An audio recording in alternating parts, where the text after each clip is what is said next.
नमस्कार, नक्षत्र न्यूज में आप सभी का स्वागत है। मैं हूं नितेश रंजन और आप देख रहे हैं हमारा खास कार्यक्रम सफर जिंदगी का। आज इस कार्यक्रम में हम लोहरदगा पहुंच चुके हैं और पहुंच चुके हैं स्वर्ग गंधर्व भगत और बुधिया भगत जी के आवास पर। दोनों स्वतंत्रता सेनानी रहे और आज इनके पुत्र लोकसभा का प्रतिनिधित्व कर रहे हैं। लोहरदगा से सांसद सुखदेव भगत जी हमारे साथ होंगे। हम सुखदेव जी सबसे पहले आपसे बातचीत करते हैं। जोहार। सुखदेव जी, पहले तो ये बताइए कि क्या स्ट्रगल रहा इनका। निश्चित रूप से मैं बहुत ही सामान्य परिवार से, जो सामान्यतः मध्यम वर्गीय परिवार हुआ करता था। पिताजी नौकरी में थे, हिंडाल्को कंपनी में, बॉक्साइट की जो यहाँ पे कंपनी थे उसमें काम करते थे। लेकिन पिताजी एक चीज़ में बहुत स्ट्रिक्ट थे, माँ भी बहुत स्ट्रिक्ट थी। पढ़ाई पे उनका सारा फोकस था। वो कहते भी थे कि बच्चे पढ़ेंगे तो हमारे लिए सबसे बड़ा धन यही है। यही एक कारण है कि जो हमारे उस ज़माने में, मैं 60s में भैया को डाल्टनगंज उसमें भेजा गया। जो जनरली लोग अपने घर में बच्चियों को बाहर नहीं भेजते थे, सिस्टर हमारी वुमेंस कॉलेज यहाँ से बाहर भेजा गया। मैं खुद नेतरहाट चला गया। तो ऐसे करने मतलब पढ़ाई पे सारा पिताजी का फोकस। गांधी जी के आंदोलन में क्या भूमिका रही? जब गांधी जी यहाँ रामगढ़ आए थे तो साइकिल से अपने मित्रों के साथ ये गए थे। बहुत एक्साइटेड थे और निश्चित रूप से उसके दौर में हर व्यक्ति कहीं ना कहीं स्वतंत्रता आंदोलन से जुड़े हुए थे। बाबूजी भी जुड़े हुए थे। फिर यहाँ पोस्ट ऑफिस में उस समय तो झंडा फहराए हुए थे। तैसे इनकी पूरी एक टीम होती थी। उसमें टाना भगत भी कुछ थे, कुछ मुस्लिम लोग थे, कुछ आदिवासी, हमारी एक टीम चलती थी और काफ़ी जोश में रहते थे। और निश्चित रूप से सक्रियता इनकी रही है, भागीदारी रही है। आपकी पढ़ाई की अगर बात करें तो वो कहाँ से शुरू हुई? मैं सबसे पहले रोमन कैथोलिक मिशन में मैं था। फिर रोमन कैथोलिक मिशन के बाद फिर क्योंकि नेतरहाट उसमें एक भारत के बहुत ही प्रतिष्ठित नेतरहाट आवासीय विद्यालय था, उसमें मेरा सिलेक्शन हुआ। और मैं सिलेक्शन जब हुआ तो क्योंकि उसमें इंडियन नेशन में सारा रिजल्ट आता था, एक प्रतिष्ठित ये डेली होता था, पटना से प्रकाशित होती थी। तो जाहिर है कि जब मैं क्वालिफाई किया तो बहुत एक्साइटेड था। बाबूजी का काफ़ी लोहरदगा में अपने कंपनी में लोगों के बीच के इनका भगत जी का बेटा नेतरहाट में हो गया। और नेतरहाट मेरे लिए, नेतरहाट विद्यालय एक टर्निंग पॉइंट रहा। मैं समझता हूँ कि आज भी मैं नेतरहाट विद्यालय का मैं ऋणी हूँ।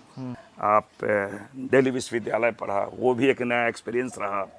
और मैं थोड़ा बता दूँ कि जब मैं 80 के दशक में मैं दिल्ली जाने की बातें आई तो लोगों को, बाबूजी को, बहुत सारे लोगों ने, उनके मित्रों ने कहा कि ड्रग्स, अफीम, चरस वगैरह की बहुत सारी चीज़ें हैं, आप इनको बनारस भेजो, दिल्ली जाएगा तो बच्चा बिगड़ जाएगा, क्यों नेतरहाट से है। बाबूजी ने कहा नहीं, दिल्ली हम लोग गए और फिर दिल्ली में एडमिशन लिए, वहाँ से सारी चीज़ें हैं। 80 के दशक में आप तो दिल्ली पहुंच हाँ, गए दिल्ली थे। में चला गया था। तो आपने ये डिसीजन खुद लिया या पिताजी ने कहा कि नहीं बाहर जाओ? एक सामूहिक कह लें कि मुझे भी इंटरेस्ट था दिल्ली जाने का। हमारे ब्रदर इन लॉ जो IAS ऑफिसर रहे, काफ़ी चर्चित रहे, वो दिल्ली गए उस समय। तो उन्होंने भी थोड़ा पुश किया कि आना चाहिए, एक्सपोजर मिलता है। दिल्ली यूनिवर्सिटी की एक अलग दुनिया है दिल्ली यूनिवर्सिटी। मुझे वहाँ मैं गया तो ये फिर वहाँ के एक अलग अनुभव रहा। लेकिन बावजूद इसके मैं ये कह सकता हूँ कि उसके बाद राजनीति का सफ़र थोड़ा सा मैं बताना चाहूँगा। मैं प्रोविजनरी ऑफिसर भी था लखनऊ में, मैं ज्वाइन भी किया। नहीं, मैं वही जानना चाह रहा हूँ, जैसे आप दिल्ली गए तो दिल्ली में तो आप सिविल सर्विसेज की तैयारी के लिए। निश्चित रूप से मैं कह सकता हूँ कि 2-3 चीज़ें हैं कि बिहार के या इस क्षेत्र में कह सकते हैं, हम लोग 3 ही चीज़ जानते थे। हम लोग DM जानते थे, CM जानते थे और PM जानते थे। एक कहावत भी है, DM, PM, CM और PM। तो जाहिर सी बात है हम लोग भी उस लाइन पे थे, प्रशासनिक सेवा में जाएं। और इसके लिए एक क्योंकि हमें रहना पड़ता था इस कॉलेज में, तो अलग अलग फैकल्टी में एडमिशन लेते थे, अपने खर्चे कैसे हम चलाएं, तो कुछ नौकरी उसमें। तो हम लोग प्रोविजनरी ऑफिसर एक था कि जिसका माध्यम से हम तैयारी कर सके कि 5 बजे के बाद हम लोग अपना करते। इत्तेफाक से यूनियन बैंक में मेरा हुआ और मैं प्रोविजनरी ऑफिसर ही बना। लेकिन बड़ा मोनोटोनस काम लगा, वो मैंने छोड़ा। फिर प्रशासनिक सेवा में स्टेट का उस समय आया। लेकिन मुझे कहीं ये ना कौन कहीं सा साल था जब स्टेट आपने क्वालिफाई किया? मैं ये उसमें बड़ा कंट्रोवर्सी भी हो गया 96 में। आपने स्टेट क्वालिफाई किया BPSC? तो हाँ, उसके बाद हाँ, लेकिन एक मुझे लगता था कि यार ये जगह मेरे लिए नहीं है, क्योंकि मुझे थोड़ा अपने कद के अनुसार मुझे लगा कि जहाँ मैं था तो आपने फिर ज्वाइन किया हाँ था? ज्वाइन किया। फिर मैंने कितने साल? 4 साल करीब रहा, 4 साढ़े 4 से ज्वाइन किया। कोई पेंशन नहीं, कुछ नहीं, एक रिस्क जिसे कहा जाता है, अंधेरे कुआं में तो 4 साल आपने नौकरी करके फिर छोड़ा क्यों? क्या लगा वैसा? मुझे लगा कि क्योंकि मैं पब्लिक सर्वेंट था वहाँ, और जब राजनीति में आएंगे तो पब्लिक रिप्रेजेंटेटिव हो जाते हैं। तो मुझे लगा कोई ऐसा इंसिडेंट गुजरा होगा ना? कोई इंसिडेंट नहीं। मुझे लगा कि नहीं, राजनीति ज़्यादा बेहतर है, उसमें ज़्यादा बेहतर मैं कर सकता हूँ। अचानक आपने छोड़ दिया? हाँ, छोड़ दिया। घर वाले मेरे सपोर्ट में नहीं थे, और बाबूजी तो विशेष चिंतित थे। बाबूजी अपने तरीके से, क्योंकि उनकी जिम्मेवारी थी, वो बाबूजी सही भी थे। कोई भी एक सिक्योर्ड लाइफ चाहते हैं कि बच्चों का अपना सिक्योर्ड लाइफ हो, जहाँ पे उन्होंने इतना हमें पढ़ाया लिखाया, और पढ़ाया लिखाया कोई सामान्य तरीके से नहीं। उस दौर में एक लिमिटेड सैलरी हुआ करती थी, जो भी 1000 में नहीं होती थी। आप 700, 600, 500 इस टाइप की है। उस टाइम में भी उन्होंने दिल्ली पढ़ाया, आपको लिखाया। वो देखकर आकर्षित हुए आप? बहुत सारे, एक नहीं है। मैं समझता हूँ कि निश्चित रूप से गांधी फैमिली तो मेरे लिए आज भी रहा है, और गांधी का मैं थोड़ा फैन हूँ। लेकिन नेहरू जी, राजीव गांधी जी को मैंने मिला भी था मैं तो। अच्छा। एक संजोग ऐसा हुआ था, कार्तिक उरांव जी की जब उनकी डेथ हुई थी तो राजीव गांधी आए थे। बहुत क्लोजली मैंने देखा था सारी चीज़ों को। तो कार्तिक उरांव, अगर स्थानीय स्तर पर तो कार्तिक उरांव जी थे।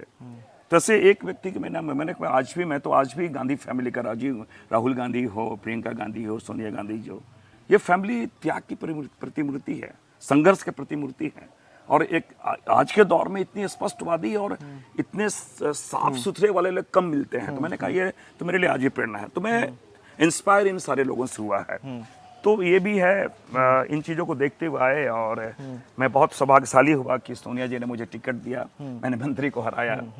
फिर एक लंबा 5 से लेकर अभी तक का 25 से 20 साल के कैरियर में प्रदेश अध्यक्ष रहा, विधायक रहा, ये रहा, और ये बहुत सारे चीज़ों का मैं आज कमेटी में हूँ।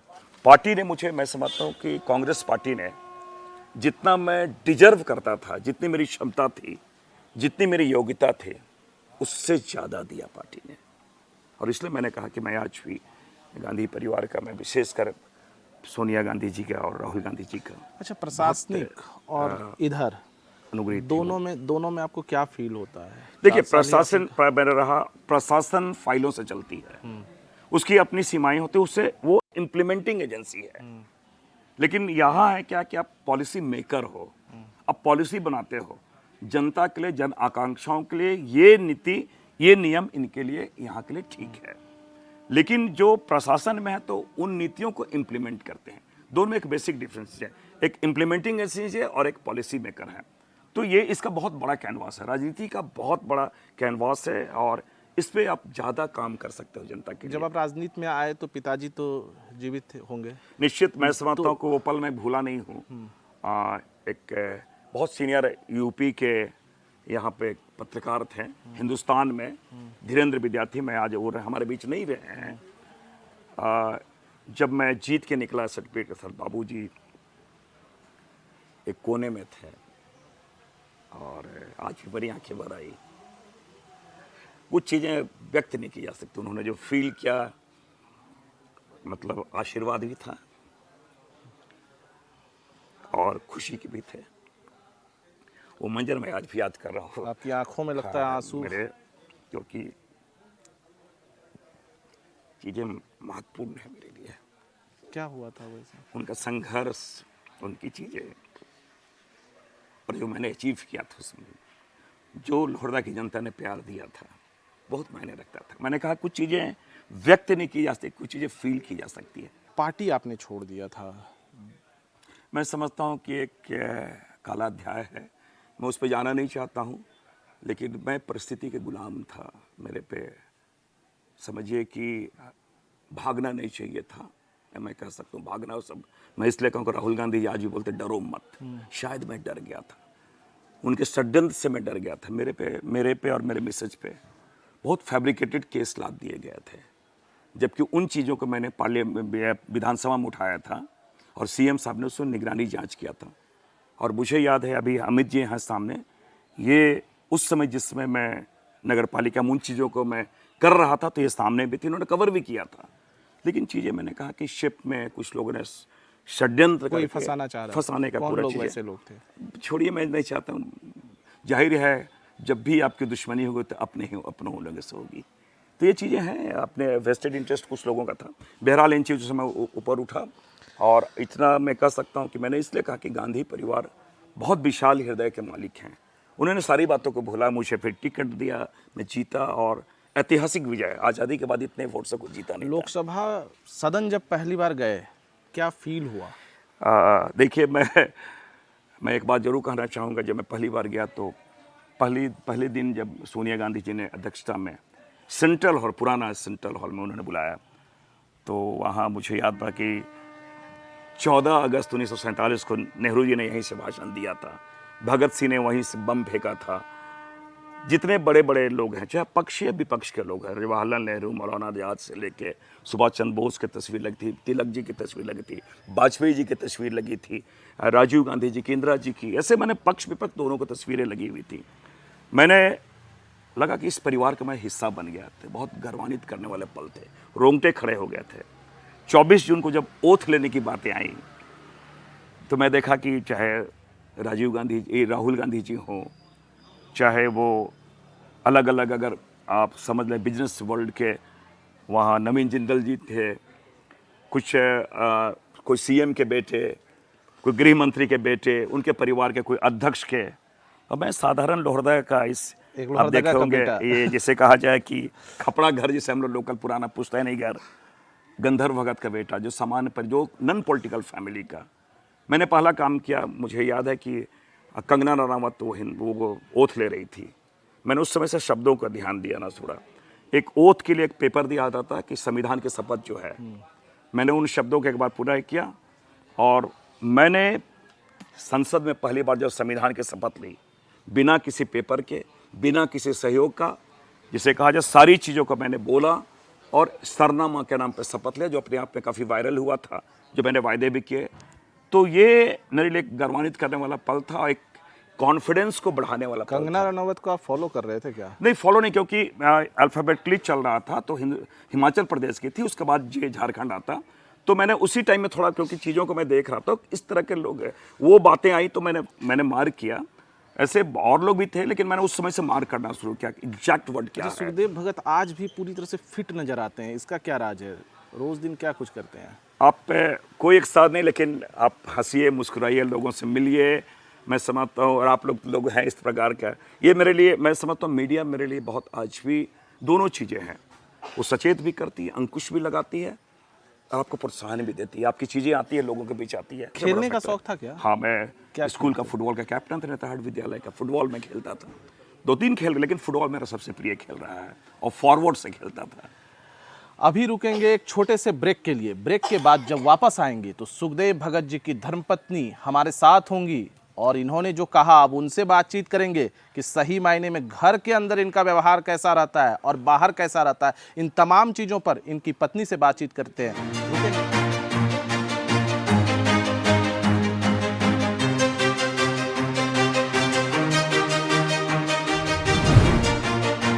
हमारे साथ सुखदेव जी की धर्मपत्नी अनुपमा भगत जी हैं।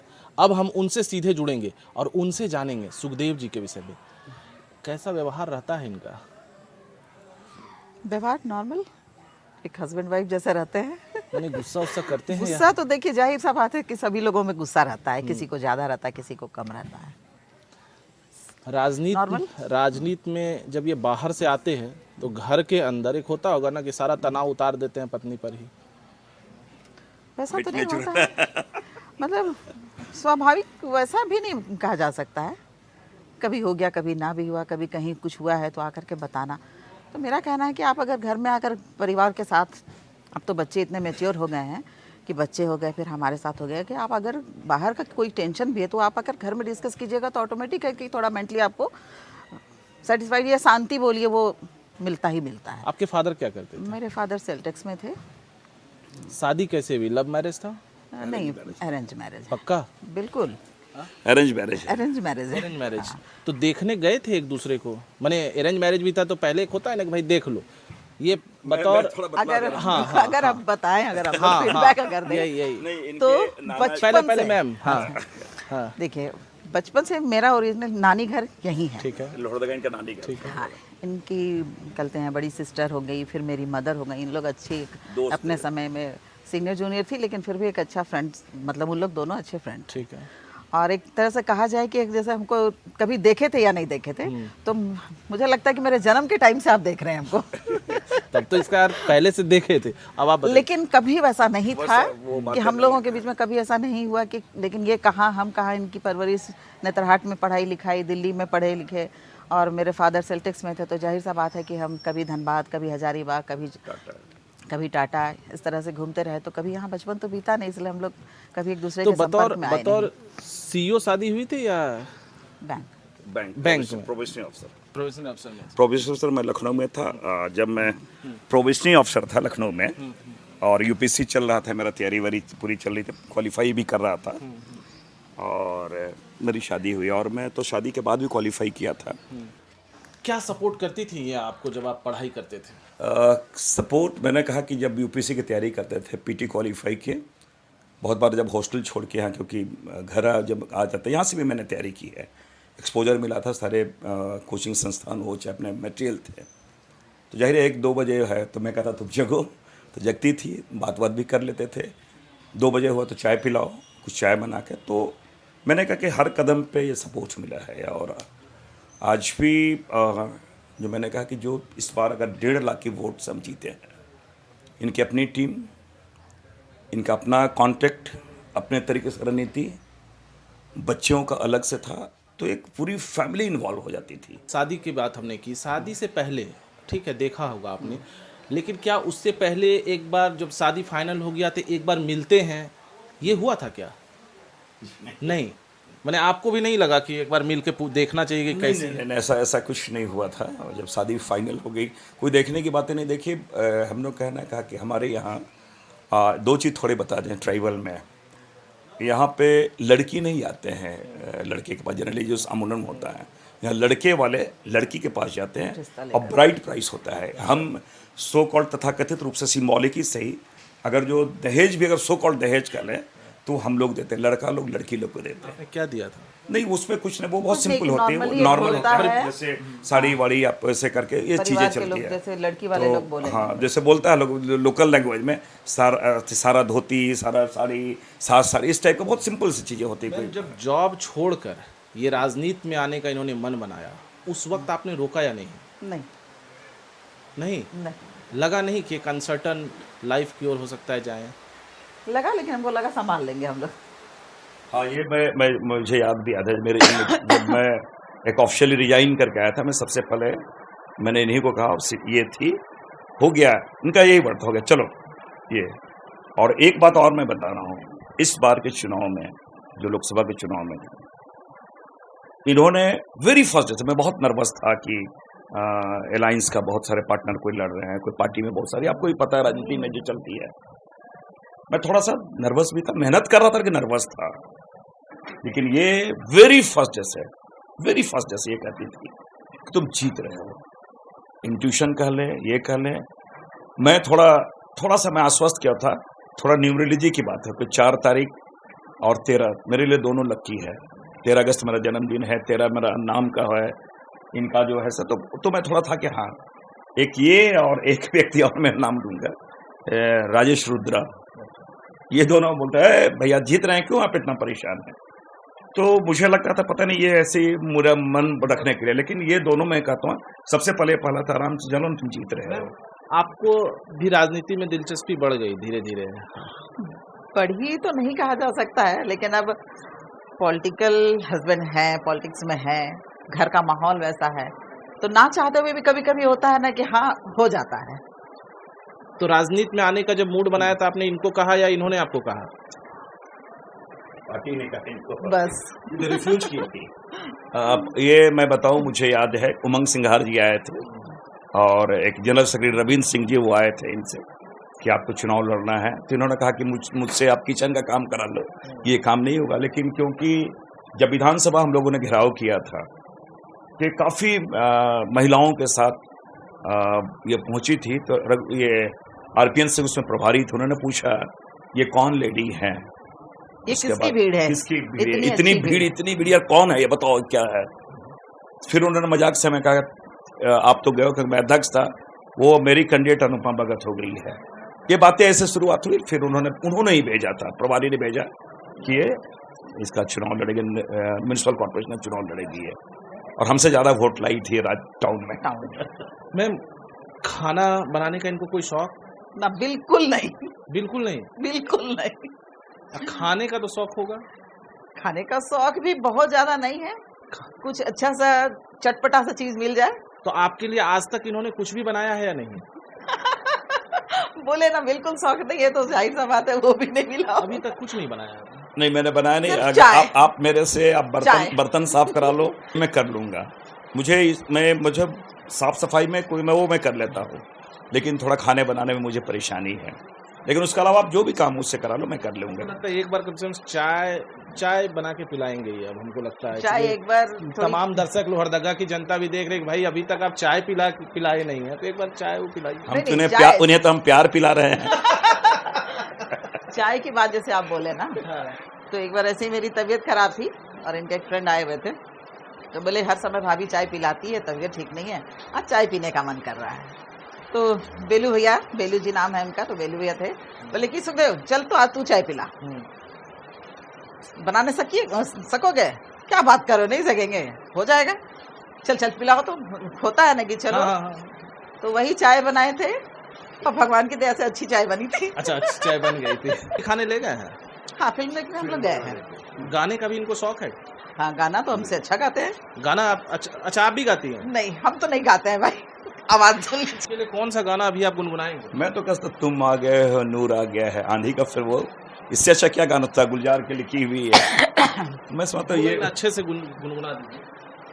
तुम आ गए हो, नूर आ गया है, नहीं तो सरागों से लो जा रही।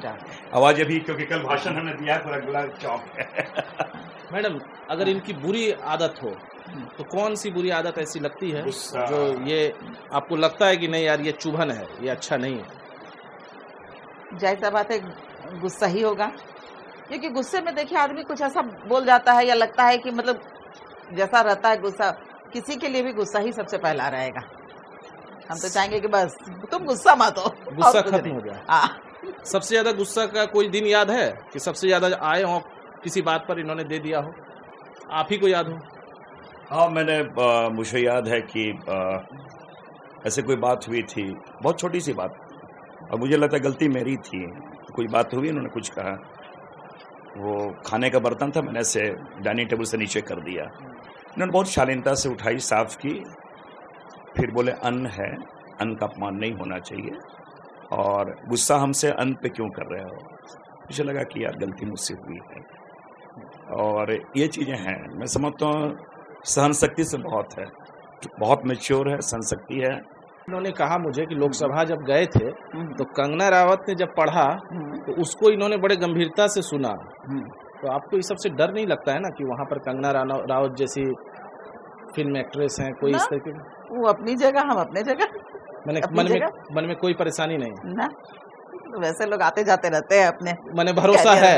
बिल्कुल, तभी तो इतना साल से टिके हुए हम लोग, रिश्ता भी। मैम, जो महिलाएं देख रही है उनको क्या मैसेज देंगी?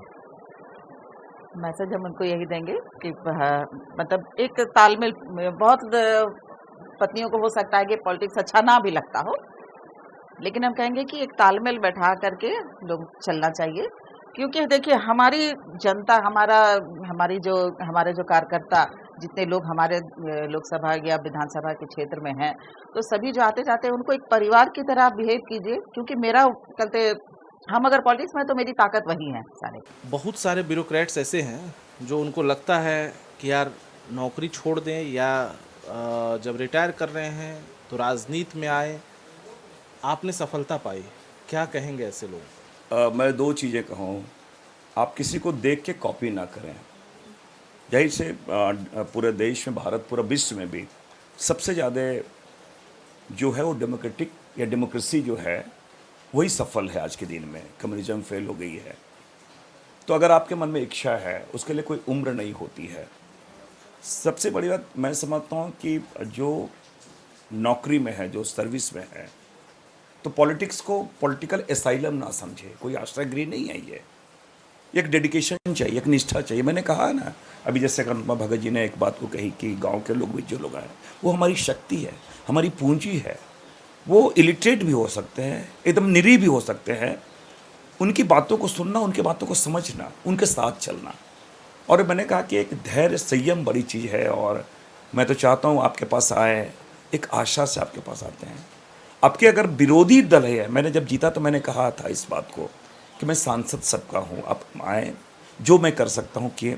और कल मैं परसों की मैं बात करता हूँ, जो इनके विरुद्ध में इलेक्शन लड़ी थी, जो नगर में जिनको इन्होंने पराजित किया, वो आई थी। मैंने कहा, तुरंत मैंने लोग को कहा कि आप इसको देखो, इसका काम कैसे हम लोग सॉल्व कर सकते हैं। तो आपको थोड़ा इस चीज़ से ऊपर उठना पड़ेगा। आपने सुना कि किस तरीके से सुखदेव भगत जी और उनकी धर्मपत्नी अनुपमा जी ने अपनी बातों को रखा। सुखदेव जी ने साफ तौर से कहा कि धैर्य रखें, आत्मविश्वास से आगे बढ़ें, सफलता हाथ लगेगी ही। अगले दिन इस खास कार्यक्रम में खास मेहमान के साथ खास जगह होगी मुलाकात। तब तक के लिए दीजिए मुझे इजाज़त।